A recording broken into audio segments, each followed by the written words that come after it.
Instagram. Hey, we'll start taking ads at the end. Ask for it. Yeah. I said, if you guys are interested in advertising, let us know. So as long as they meet the criteria that we asked for, we'll put you on. We'll get you going. Sounds good. All right. In 3, 2, 1, we are live, gentlemen. Welcome to the weekly jargon. Thank you guys for joining us. Another beautiful week here, and we are going to talk some jargon. Yeah, I'm ready. Yeah? It's a good one. Jose, what's today's topic about? Well, we're going to talk about guns. Guns. And I know that may sound a little scary there, but, you know, this is a hot topic not only around our nation, but state and local. I know that certain states have certain restrictions with guns. Kind of here in California, I know that we're probably one of the more stricter states. But with us, we have a gun shop owner also, Dun, dun, dun. and Mr. also Rohi. a professor or a teacher that provides classes for your.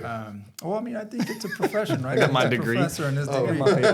So he'll provide us some information as far as obtaining a CCW and how that makes us sometimes more responsible gun owners. So yeah, that's our topic today. All right, sounds good. Well, let's get to the jar and right. see what the public wants us to answer. There you here. go. We're going to do it a little bit differently today. Rohi, if you can pick 3 questions out of there, we're going to pass them around. Okay. And we're each going to read these questions, and we'll bulk them together. There you go. So go ahead, Jose. I'll start off, and the question number 1 is: should training be required to own a gun? I think that's a good one. Mine says appropriate punishment for gun owners who don't secure their guns. Okay. And does a concealed carry weapons permit make you a responsible gun owner? Right. So each of these questions talking about responsibility, obligations, right? Anybody want to take an early crack at it? I know Rohi's at the edge of the seat here. I'm right? always itching. He's at the edge of the seat. This is it obviously with being in the business, I hear it every day. So I think when you talk about responsibility, it becomes difficult because guns are purchased for protection. And if you look at California's laws basically say that when you buy a gun and you have it at home, it's got to be locked up, unloaded. So how is it protection? And I think that's where a lot of people get themselves in, this dilemma of I'm buying a gun because I'm worried that somebody's going to break in my house at 2 a.m, but at the same time I have to have it so locked up I can't even access it when I need to. And I think that's where some of that responsibility falls is, how safe is too safe, but, I got to have it accessible. So. Yeah, no, Rohi, I think you hit it in the head there. I think when I first took your class, I was really, I had misconceptions of owning a gun and permits and what have you. But I think after I took the class that you offered, and not that I'm trying to promote Rohi, by the way. But, I felt a little sales pitch in there. Yeah, but money in the jar. it really opened my eyes as to what it is to be a responsible gun owner. And I think after I took the class, and I took it twice, only because I felt that, owning a gun requires a great deal of responsibility. Mm-hmm. And I think after you look at some of the laws that California has, it makes you wonder if you really would want to really fire that gun, and especially if it leads to an injury or it leads to fatality. And, you're not, people may think that this may be like the Wild Wild West where, hey, I was defending myself and I shot him or shot her or shot whatever, right? But there was a fatality. And if that occurs, you're going to get arrested. Mm-hmm. And then you have to prove that you have to justify as to why you use that gun, right? Yeah. And I know that there's laws that protect you against self-defense, but I think you really have to look at it as, was my life really in danger? Was my life at stake? And that could be interpreted in many different ways. But I felt that taking that class certainly helped me understand that it's not just hey, I see a guy just walking and approaching me, I'm going to pull out my gun and let him have it. Yeah. That's not the way it works. I think that's why the folks that do have a CCW or go through training of being responsible gun owners, I think they really understand that this is not something you want to brandish, right? And you don't want to go out there and brandish your gun and say, hey, I have a gun, stay back. Well, that's illegal. Yeah, it's illegal. Yeah, you can't threaten. But I mean, you have a lot of folks out there, and guns are killing a lot of people. Yeah. But it's happening more where there's crime involved, right? And where you don't have when you say guns kill people, and that's I think where there's the statistics misconception is that if you look at the streets of Madeira, guns aren't killing people when you say like concealed carry or the mass shooters. It's gangs are killing each other. Gangs are shooting each other with guns that are stolen. So like the whole, like responsible gun owners going out and just shooting people is not what's there. And that's the problem that I have. And just to add to that, Abel, is that it's not just gangs. There's people out there that, quite frankly, are not just mentally there. Yeah. And this is where you get a lot of the people that are participating in these mass shootings is that something's wrong, right? Yeah. And when you sell a gun to someone that's just not mentally capable, I mean that's an issue, right? And I won't go to that way. That's a whole dark topic. Go ahead. Bro, he's like, back off me. I'll That kind of ties into my question. The appropriate punishment for gun owners who don't secure their guns, and when we're talking about being responsible, having guns at home, whether they should be loaded or not. I'll be honest with you, I didn't know that you couldn't have a loaded gun in your safe. Is that a law? No, you can have it loaded in your safe, Okay, but okay. It still has to be locked away. Like Right, you can't right. just ready to kind of go. Right. So I do agree that there's appropriate safes out there that are secure that give you quick access to it, and so I'm not a fan of having it right there on the nightstand, especially if there's children, right? And I think that those experiences that we've had where children have gotten guns and have blown their own heads off or shot their parents or shot their brothers and sisters. Those are, the initial fears of, hey, we need to have it secure, things of that nature. But now you got, teenage boys who are getting bullied or females that are getting bullied. And they say, you know what, I'm going to grab dad's gun and I'm going to show him what's up, right? I'm going to do what I do in my video games or what I see on TV, and I'm going to go do that to the school. Those are those situations where, we now say, man, you have a gun, you know what it's capable of doing, right? We know that guns don't kill people, people do. But if we have a situation where you could identify an unstable environment, unstable children, unstable neighbor or somebody who's visiting your house frequently, you got to lock that thing away. You got to be responsible for it and secure it. And so I guess that's it goes back to, if you are a gun owner, you are taking that responsibility, right? Because if you do have people around you that are unstable and they get their hands on it, well, guess what? Now, there's some severe punishments for you as that owner of the gun. Let me ask you in this way. And I always use the example to a lot of people that are like that have that kind of feeling. So we say guns. What if my 10-year-old grabs the keys in my cars and runs somebody over? I didn't have to secure my keys. I didn't have to secure my car. But my guns, for some reason, I do. My car is just as deadly. My kid could go steal my keys right now, take the car, and go run over his classmates. But there's not a single law that says your keys have to be in a safe at night, locked away. You have to have some kind of code on your car to be able to turn it on. Like, there's nothing. So there's this imbalance when we say something that kills. My car can kill just as much as a gun. So that's kind of where, like, I hate to always just say, well, just because it's a gun, we have to have these special rules. It's like, if we want to protect, or if we want to say, like, look, anything that can do harm, it's got to be put away. Okay, my knives have to be put away. My knife should be locked up. My hammer should be locked up. All these things that could potentially kill.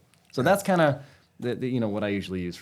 I would say there's a reason why militaries don't drive cars on the battlefield or don't walk up with knives on the battlefield, right? The gun is far more effective for the use of harming somebody, right? We could all agree on that. And so, I get that anything in your house could be harmful. Hey, where the hell's the bleach at? Did the kid take it and is he poisoning everybody, right? And those are those freak accidents. But going against, you have a fighting chance with somebody that's holding a knife. You can, it's very difficult to maneuver a car on campus.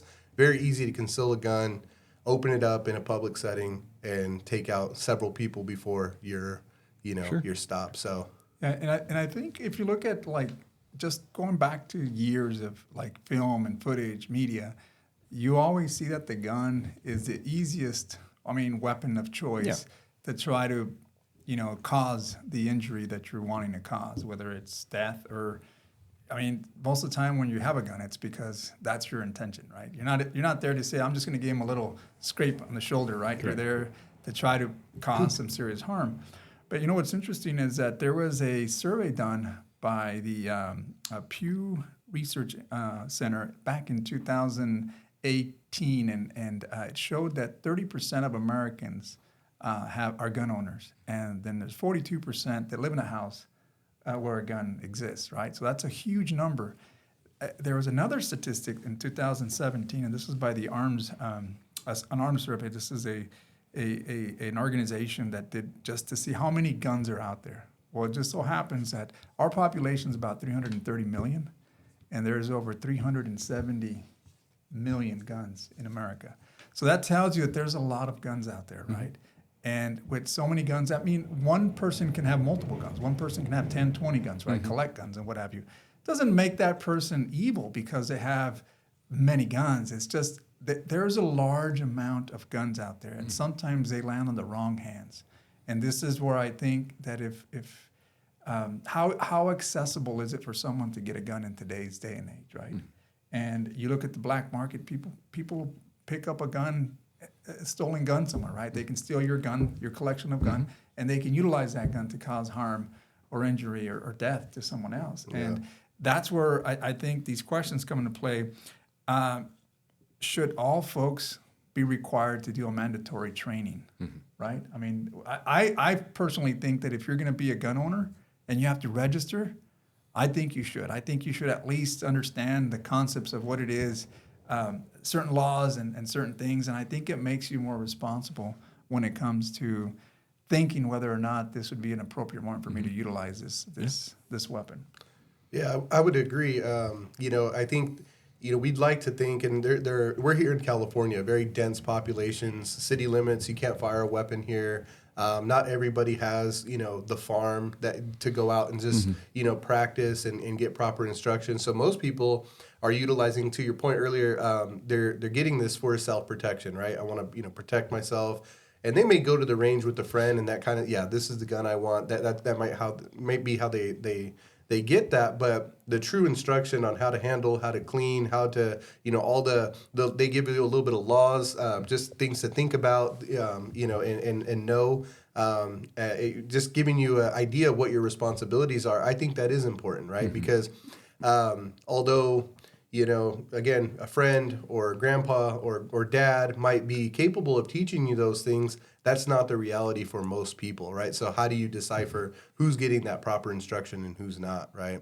So yeah. What was your question again, Jose? Mine was should training be required to own a gun? And I think we kind of touched on it. Yeah. And without really trying to infringe on anybody's rights, because I know that's even a bigger topic. That's even a bigger topic, right? I mean, obviously, the Constitution says that the Second Amendment allows you to bear arms, right? And there's been arguments about that, right? There's Supreme Court justice rulings that allow folks to carry a gun, and others may argue that this was intended for a well-regulated militia. Yeah. And that argument can go, outside of this, right? And so what's your answer, Jose? What would answer do you give your question? My deal would be more, like I said it earlier, I think it should be a requirement that you should have some type of formal training if you're going to own a gun. I mean, just think about someone that plays video games all day and sees guns on TV, sees guns on how they operate. There's a lot of entertainment, and goes out there for the first time and thinks that a gun's going to be, once you hit that, once you pull that trigger and you inflict injury on somebody, there is no turning back. And a lot of times I think it's easier for folks to get desensitized when they're playing these video games, when they're looking at movies and or any media, but frankly, when you're out there operating the real deal, it's totally different. I went out to a training that I had to do, right? Because it's an on-field training, and once you fire a gun, it's not as it is when you're shooting on a video game. It's totally different, and you really have to take caution that you don't hurt yourself, hurt somebody else, and really just understand that this is a very powerful weapon. There's no respawning, no reset. Thank you. None of that stuff, right? So cool. Yeah, and that kind of goes, just to get around the horn and answer these questions, appropriate punishment for gun owners who don't secure their guns. I agree, the gun sitting there itself isn't going to discharge or aim itself at you and maliciously kill you, right? But so when I look at the approach for determining the appropriate punishment, it's case by case. What is your what is who received the gun, right? Did your kid have access to that, right? And as a parent, you are legally responsible for your child, right? So that is appropriate. Now we talked about where did these guns come from, right?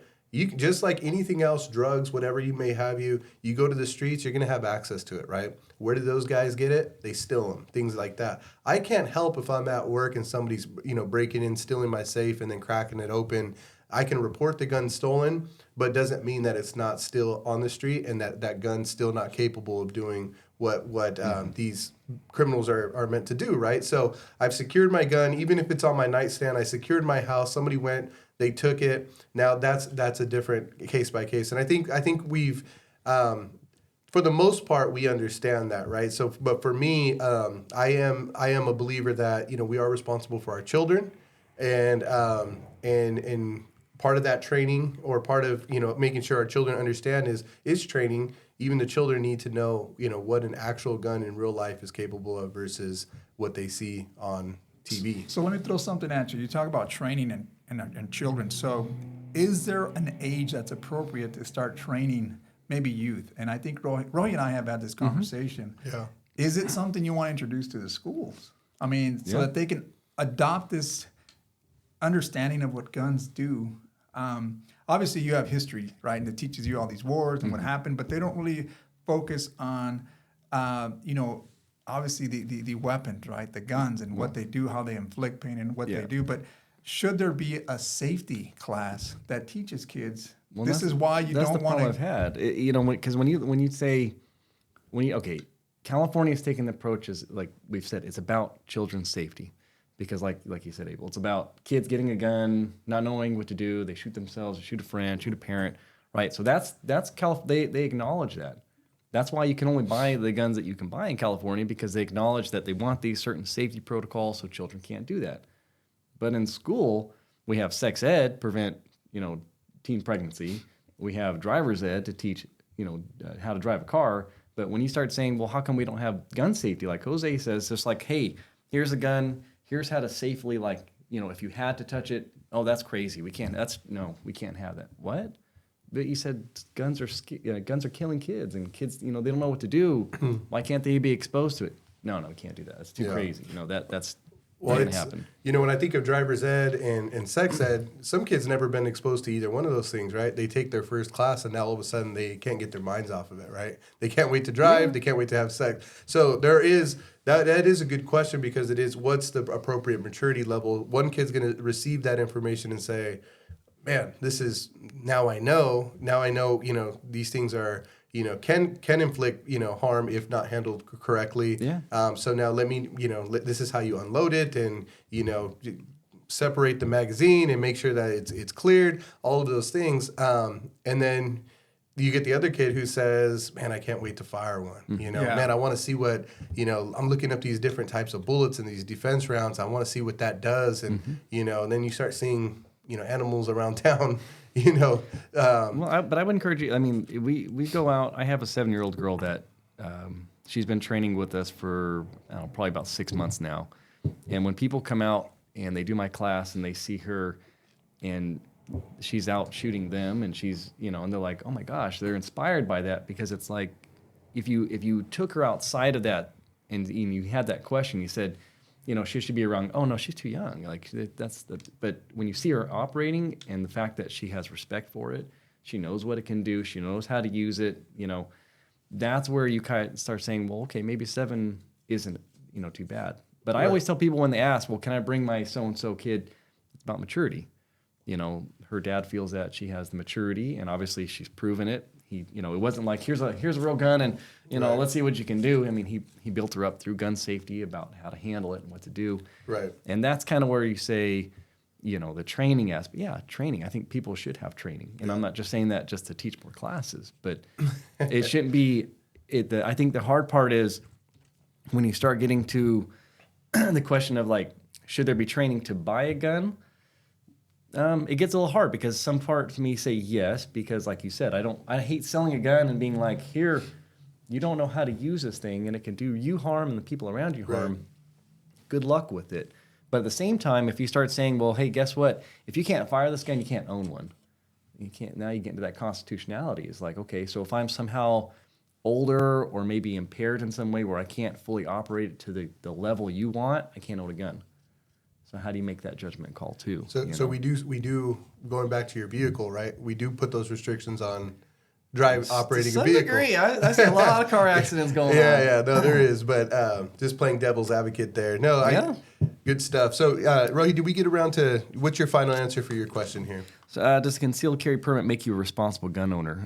In like Jose's taking the class, I think that is something, again, California they've been in some cases lately. They've actually openly had to admit that the amount of concealed carry permit users actually using their gun to shoot somebody is like, it's zero pretty much. It's like 0.0001%. Because again, once you go through the class and you realize the responsibility and the repercussions that you're going to have, most people opt out of, I would rather do something else than have Right. to use my gun. So I think the priority when someone's seeking one is just protection, right? They feel like they need to protect themselves. Yeah.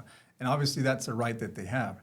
Now, and when we talk about guns, I mean, I'm kind of talking about maybe handguns. I'm not, and Yeah. people Yeah. may open this up because it's a broad, guns can get broad, right? You can, assault rifles, but fake term. my deal with guns is early on, I was introduced to shotguns because we Yeah. went on an annual dove hunt, right? And I love shooting dove, and you had to go through a class and gun safety. And I remember bringing up my son through this, and he was just wanting to get this gun safety because he really wanted to know. When I bought him a BB gun, he was interested. But one thing I did tell him is you have to be careful. Not only are you wearing your goggles, not only are you doing this, I'm trying to teach him early on so that he's responsible. And as a teenager and he starts getting as an adult, I think he'll understand because of the upbringing that I brought there. Now, I can't say that it always turns out great. You never know what happens, right? But I think for the most part, as a parent, I think I'm bringing in the safer part of it by saying, take the safety class. Understand why it's important. Understand why you point your gun this way. Understand how you load your gun. And especially if you're out there sports hunting, right? People like to sport hunt, like the dove hunt. That's what I like to do. But I think safety should be taught early on, if not by parents. I can't demand that schools do it either because, I mean, this is where you've seen a lot of the mass shootings have happened over schools. And that's, I mean, I'd hate to bring that heat to our discussion here because we don't know what stemmed from that person wanting to go there, right? There's so much more behind it, but it seems that there may be some mental health issues that arise from that. And again, maybe not enough gun safety talks early on. So, Yeah. No, good stuff. Good stuff for the first round here. I know we have another round of Try to squeeze one questions. And Jose, I'm going to ask you to go ahead and grab those All rounds because it's going to keep the conversation Yeah, flowing, for right? sure. So I'll start off. And should we have stricter gun control in America?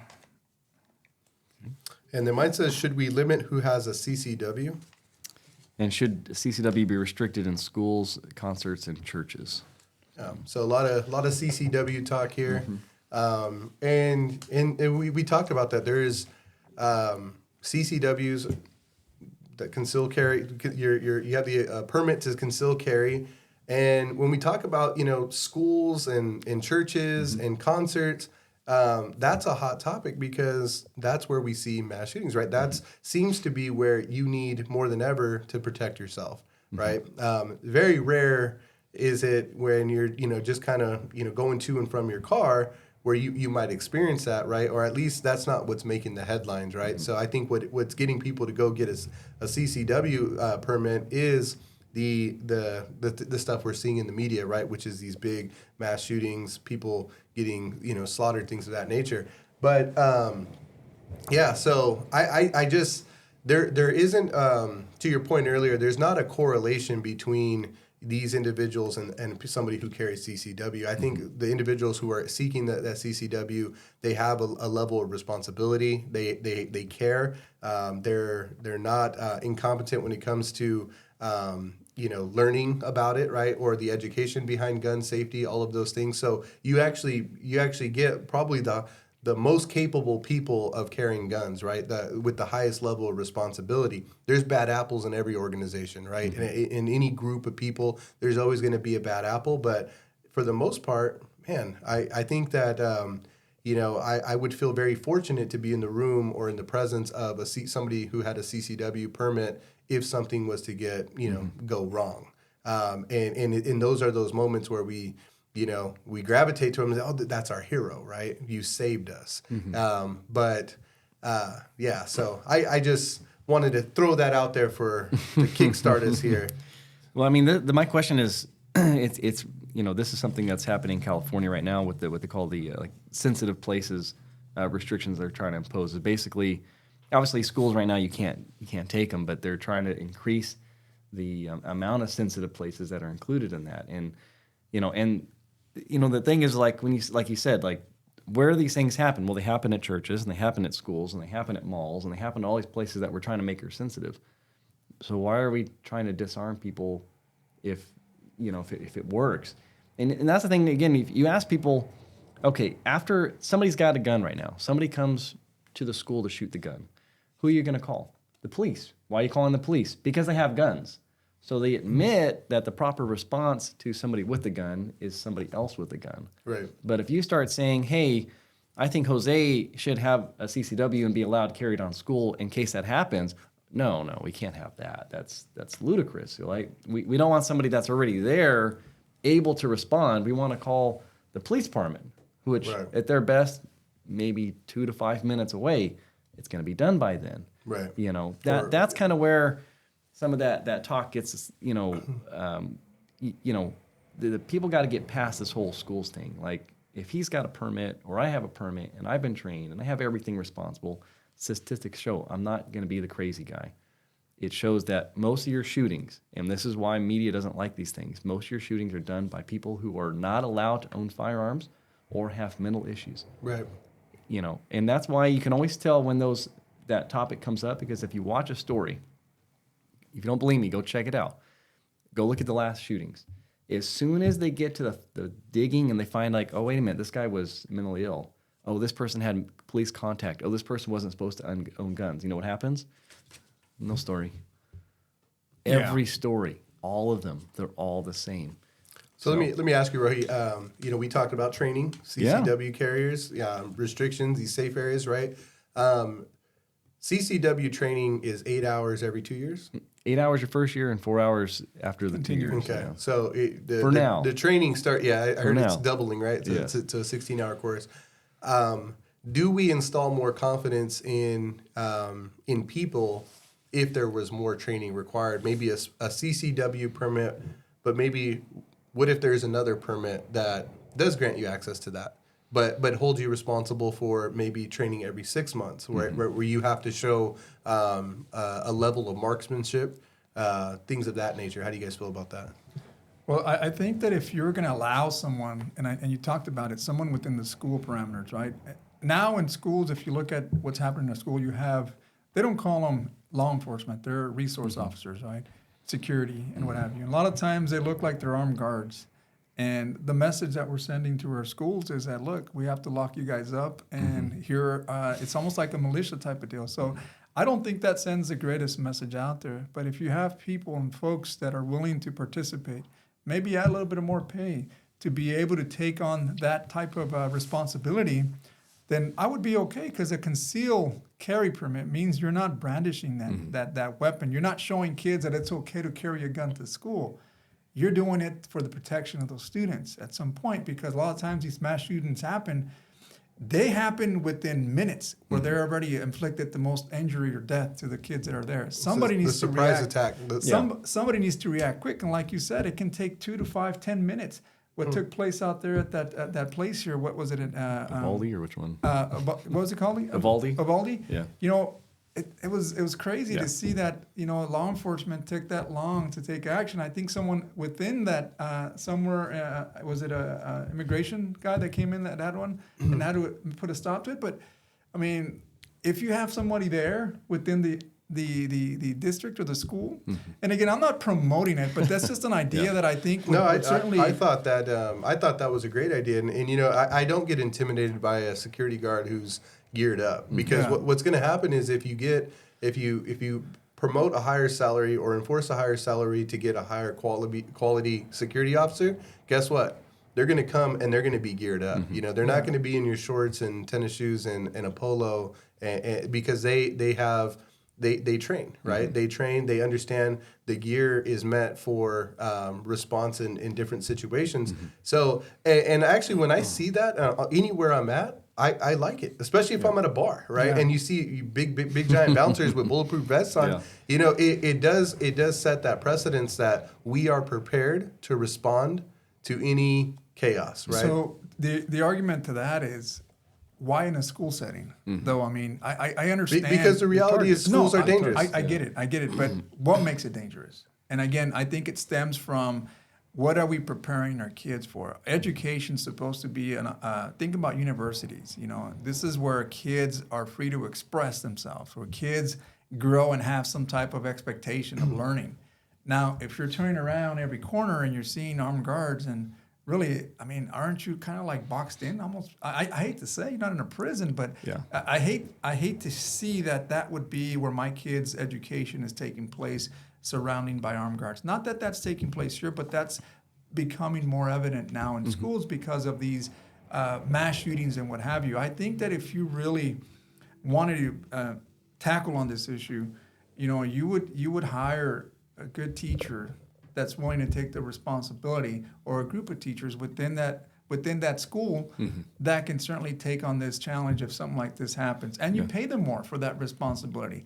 But continuing to add more and more and more security, more guards, I don't think that's the answer to stop this. I understand the realities, because in certain areas you do have a high crime rate, but I mean, adding more guns doesn't necessarily mean that you're going to be relieving the problem. All you're doing is just you're restricting the hostility to take place, but you got to go back to the roots of it. What stems that? What is happening? Is it poverty? Is it something else? And again, that could be a whole separate conversation, but I'm not a fan of seeing that in our schools. I'm more, if you have a responsible person that's out there. I know if somebody may say, well, what if it was your kid? Then would that change your tune?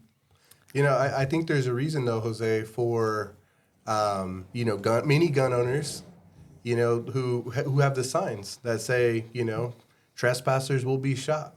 Beware of dog. Smile, you're on camera, right? All of those things. Nobody wants to engage in a gunfight, right? Nobody wants to be burglarized and have to defend themselves that way, right? So we put these things right there in plain sight to say we're prepared to defend ourselves, right? We are prepared to take action.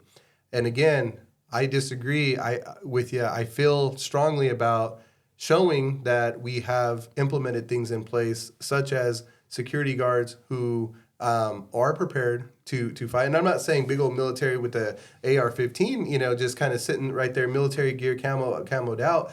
But if we have individuals who we make it well known, these are veterans, right? Maybe Madera Unified School District has a veterans program, right? And we hire veterans and they get a higher salary because of their experiences, because of their constant training, and because of their, you know, ability to, you know, respond in an effective manner if something were to happen. I can guarantee you that if you're somebody on the fence who's thinking, let me take this and go harm somebody, I think you think twice about it, knowing that no, I'm going to get hurt. You know, they're ready for me. Yeah, just to me, it sounds like it's a military state now. Now we're saying that we're going to arm everybody out there to. I mean, that's the whole purpose of, I think, our Constitution was to have freedom, right? And I don't know that you start getting government involved to start really tackling on these issues with police or policing your schools. Again, I don't agree with that idea, only because education is supposed to be a center of again, expressing yourself, a center of just education, of really,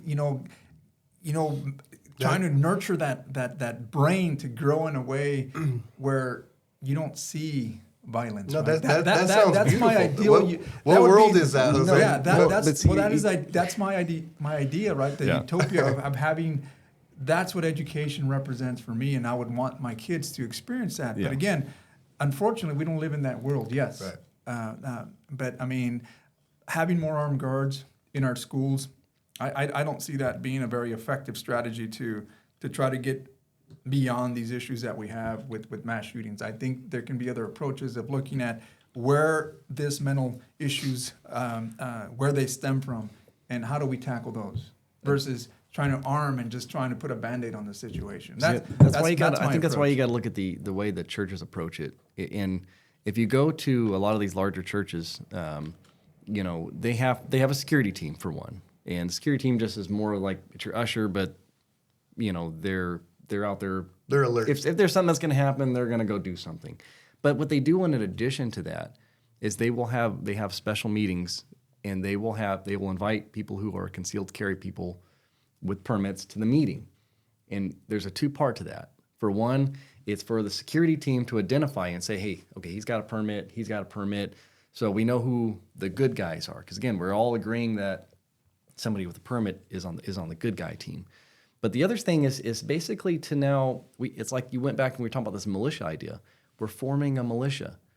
Nobody else in the congregation is going to know that you have it because we don't identify ourselves. But we, as a group, know, hey, we're all, you know, if I stand up or if there's a bad guy with a gun or you see my gun, don't shoot me. I'm the good guy. Right. And you've built out this security team. And I think that's the approach that you don't have to redesign it. We don't have to think about it. Places are already doing this. You just have to migrate that to the school, which is basically what we're saying with like the teachers or whoever is there is to say, hey, look, let's have this secret meeting. You have a permit. Okay, this is going to be we're going to talk about what is our security plans because the security team is the one designing the plans. We're just saying like, look, if there's a mass shooter, this is how we operate. This is what we're going to do. Okay, this is going to be your response, but we're acknowledging through the training to say, okay, now Jose, you can have your gun on our campus. You can protect our children because you might be the first person to engage that person and you could stop it right there. Correct. And, You know? and I totally agree with that. I find that to be, it's concealed, right? One, it's concealed. The image is not there that, hey, Mr. Doe, Yeah.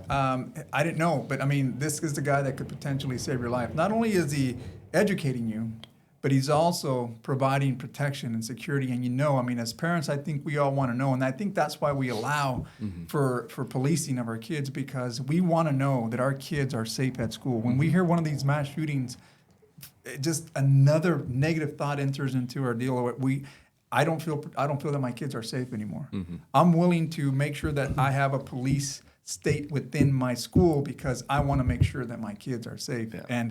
And again, these little small things that we're doing essentially add up to where we're at today, right? But I agree with that idea. I think it's a great idea to have these folks pay them more. They're willing to take life risks. So why not pay them more? Give them. What if you don't have enough that agree to it? What if a school said That's not enough, even if there was one. That's what makes what if a school had no teachers that say, oh, I'm not willing to do Yeah, that? yeah. And that's okay. I mean, we're having to give them trouble the staffing option. anyway, right? Yeah. But now is that school deficient? Yes, they would be. Well, I mean, right? deficient in what eyes? Because look, even with security around the school, and I hate to beat this topic even more, Yeah. but it's true. Even with security, it doesn't prevent someone from sneaking in and knowing how the security team works. If you had someone that really was smart enough to understand there's security guards here, there, so I'm gonna have to conceal this in a certain way.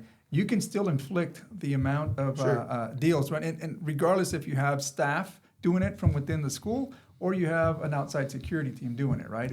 I still think that people, when they want to get to a certain goal, they're going to find a way to do it. Right. And it's unfortunate that it's Bad happened. guys are always two steps Yeah. ahead, right? And it's unfortunate that it's happened in these areas. I guess we're fortunate.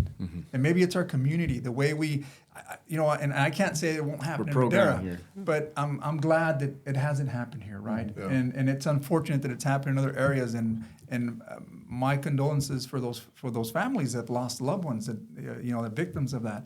But that's why for me. Should we have stricter gun control in America? I think to a certain degree, every state has its own laws, but I think California so far is wanting to move in a direction where I think you want to have more people that are trained, that Yeah. have permits, that have licenses to be able to carry a gun, so that based on the statistics that you mentioned earlier, are not going to inflict the type of injury that you see out there in these mass shootings. Yeah. Well, Rohi? you No, I mean, I would just close with, again, we're so used to California, but I think it's like 25 states now are constitutional carry, no requirements. You just carry a gun. And I think why that's important to realize is that it's going on and nothing crazy has happened. Like, it's not like all this uprising and people are shooting and bad things are happening. It's like, it's okay. And I think I always try to use that too as an example for people here to understand that in many states, you walk into a gun store and 15 minutes later you walk out, and they've been doing this forever. And it's been fine. But here in California, we're so used to the 10-day wait, we think that's ludicrous to think that you can just walk in and walk out. Yeah, I mean, actually California won that lawsuit. We won that, I think, like 5-6 years ago. They found it unconstitutional for a 10-day wait. But we're still waiting for the court case to finalize. Yeah. So. Oh, some good stuff, huh? Yeah, I think like this can certainly go on for It could. a long time, and we can Yeah. certainly 5 days a week, you can see it at the shop. Oh yeah, oh yeah. So I think, in summary of everything, CC. My question was, do we should we limit who has a CCW? Yeah, I think we all agree that there's a correlation between CCW holders and positivity, and we certainly makes us feel safe. To your point, Rohi, when there's an incident, somebody has a gun, we call the people with guns, right? Police. Even though we do that, and then police still remain some of the biggest critics, right? And that might be another, or we still remain very critical of those police officers who have guns and how they use them, and that's a whole other topic. But the CCW carries, in my opinion, I don't think there should be a limit, city or county wide.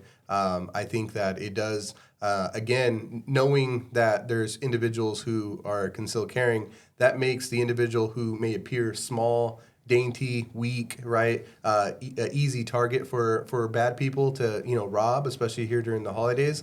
Now all of a sudden you're subconscious about that, right? Well, shit, man, this person might pull out a gun, or this woman might pull out a gun, right? Where you used to be able to strong arm the small people, right? If you're, depending on who you are, but that kind of evens the playing field and some, right? And it since it holds those people accountable, that's why I'm a fan of it. I think that from my experience with individuals with CCW, they're always the most responsible. Never have I met somebody who has a CCW who jokes around about it, who flashes it and is like Wyatt Earp or Doc Holliday, spinning it around their finger. Yeah. I've never, you almost never even know that they have it until the conversation comes up and say, oh yeah, well I have mine, right? And it's very just like, they're very humble about it, they're very low key about it, and that's that level of responsibility and maturity that I usually correlate with CCW carriers. So yeah, I think that it is a good thing, and I think we all agree on that one at least, right? Yeah, and Yeah. I think that, again, I know this conversation can go on further, and at some point we have to kind of Cut it off. cut it off. And I think this would probably be the right point to do that, but also to let you know that hey, your comments are super important to us, because these type of topics here that come up, you may agree with me, you may agree with Abel or Rohi. And that's the good thing is that, we're not always in agreement with everything. I think we all agree that CCWs are a good thing, but I mean, you saw the differences of opinion when it comes to where and where not. Jose's right? utopia, Yeah, where of everything's course. beautiful Of course, and nothing happens, and kids are just flourishing in education. That's always going to be something that's out there. I think for any educator, they want to see kids really grasp education and take on it and flourish and nourish them with everything that you can to make them positive citizens in our country, right? But unfortunately, we live in a world where we also have these other elements that are added to the environment, and sometimes they create it. It's a difficult situation to handle. But anyhow, look, this is our show. We expect comments. We want thumbs up, subscribers. But at the same time, if you want to advertise something, let us know. We have a business guy here, and we also have our businesses that we run. But we'd love to hear your comments. Yep. Likes, comment, subscribe, do all the above, share. Ring the bell. We'll hear you guys. We'll see you guys next time, next week on the Weekly Jargon. Goodbye.